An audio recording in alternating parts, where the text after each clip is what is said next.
Yes, sir, we're officially back at it. This is Boog Nice coming at you with the SDCC 2017 exclusive, the Mighty Thor box set Jane Foster Thor figure review.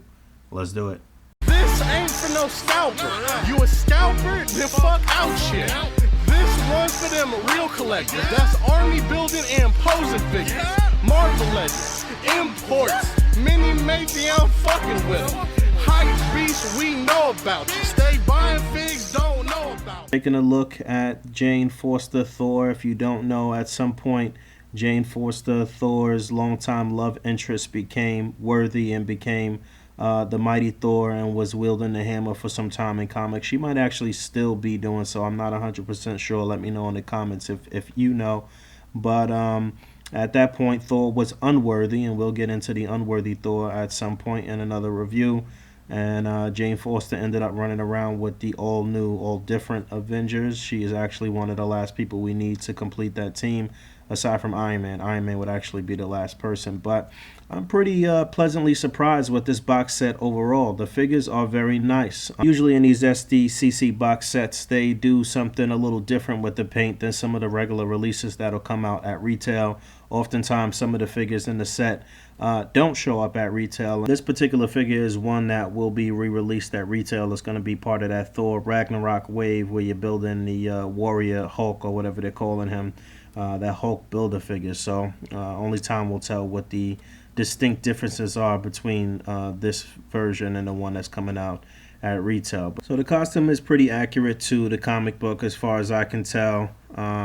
I was originally thinking that this cape would be a huge problem, but the cape actually looks okay and it doesn't hinder the movement or the articulation too much. We'll get into that shortly. I'm actually take this off, which is a great thing. It does come off, but you can look at the upper chest armor here and the helmet. I really like the helmet and the way the wings look and everything looks here, and this little emblem on the front. Her lipstick is very red and very pronounced. The hair looks good. There is some shading in the hair. You can see that peg hole in the back where the cape will plug in, and then you can see her little undergarment, or this sort of like waist garment. I don't know what you want to call this. Is it a loincloth? Is that what you would call that? But this is a softer, pliable plastic here, so this is not really hindering the articulation too much either. I think the boots look pretty cool. I like the wraps around the shin, around the calf here. Everything looks pretty good in terms of the paint. Not too many issues with the paint. No real paint imperfections. And, you know, the head sculpt, the eyes look good. It's not like her actual pupils are showing through the helmet. So one thing I'm not really feeling is just the way this looks here across her abdomen. This is supposed to be like a little latch. Putting that together, but it's just painted on. It's not sculpted or anything, so it doesn't look that great. These parts here are sculpted on. This is all little raised parts here, and this is sculpted on this little ring here, and this wrist guard is sculpted on, so that's cool. And you can actually see the straps here and the buckles, so they did a pretty good job painting some nice details on this figure. Taking a look at her articulation, the head is on a ball joint. The head can actually pop off, so you can see how that looks. It'll move back and forth on that joint. The hair does not really hinder the articulation too much. You can actually get it to look down pretty far, and you can get it to look up pretty far, which is definitely essential, especially for a character that flies. So when you simulate in some flight movements, then you can get a head pretty far back, so that's cool. Shoulders are on a ball joint. They're both going to come up just about that far, which is good. You can do a full 360 on that shoulder joint. You get an upper bicep swivel, just a single jointed elbow. It's not even 90 degrees. It's just under 90 degrees probably, but you get a wrist swivel and you do get a hinge. This upper torso will rotate and it'll go back pretty far, so again, that'll help with some flying poses. It'll go down just about that far. There is no articulation at the waist, so you can't turn her left or right at the waist, unfortunately. Under there you can see that there is a T-joint, so the legs will come up pretty far. The splits will go out just about that far. You do get a double jointed knee. Is there rotation here at the boot? Nope, no rotation at the shin or the upper boot, but you do get a hinge and a pivot on the foot.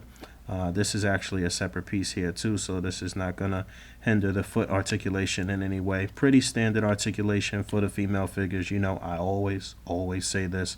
I would love for them to start adding an ab crunch on the females and a double jointed elbow, but what we got here is not too bad. And with her cape on, articulating the figure is not too much of a issue. I was really concerned when I first saw this figure that the cape was going to be really stiff and really a pain in the ass to mess around with when you're trying to pose the figure. It's not too bad. But if you were to get rid of this cape and do something custom and have a cloth cape with some wire in it or something like that, that would take this figure over the top. It would be amazing. I'm not expecting Legends to do anything like that, but all of you kit bashers out there and people that customize that is absolutely an option.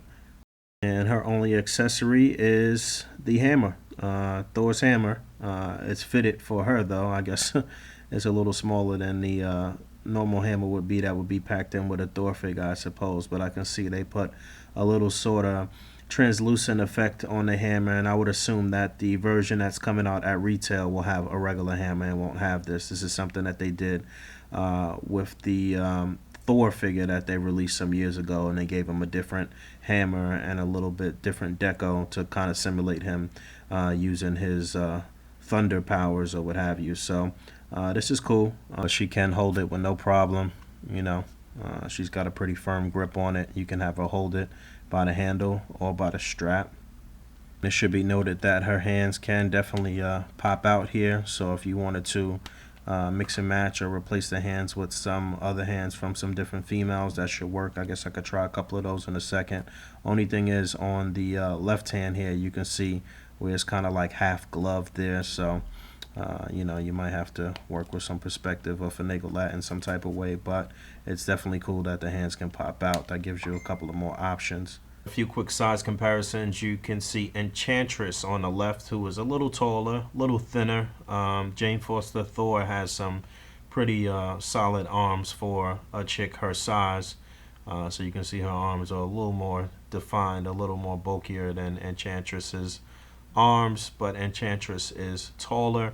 And then you can see the smallest female buck that Hasbro has put out so far on Magic over here. And you see Jane Foster Thor is somewhere in between the two of them.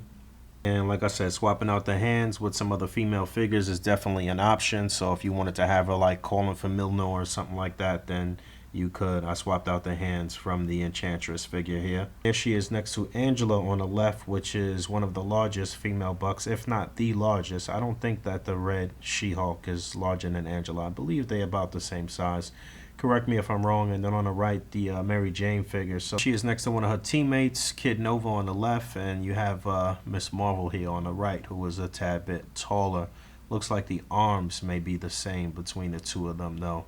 I think that they used the same arms here from the Miss Marvel Moonstone mold.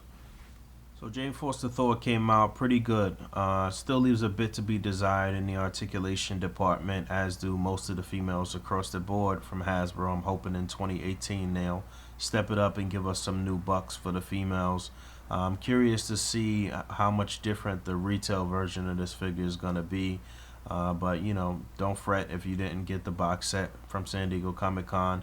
You do have another opportunity to try to snag one from Hasbro Toy Shop. I'm hearing that August the 14th is the day that the sets will go up, and if you miss it there, like I said, you still have an opportunity to try to pick the figure up at retail. It's one that I would definitely recommend though, because if you want to complete your all new, all different Avengers, it's an essential part of that team.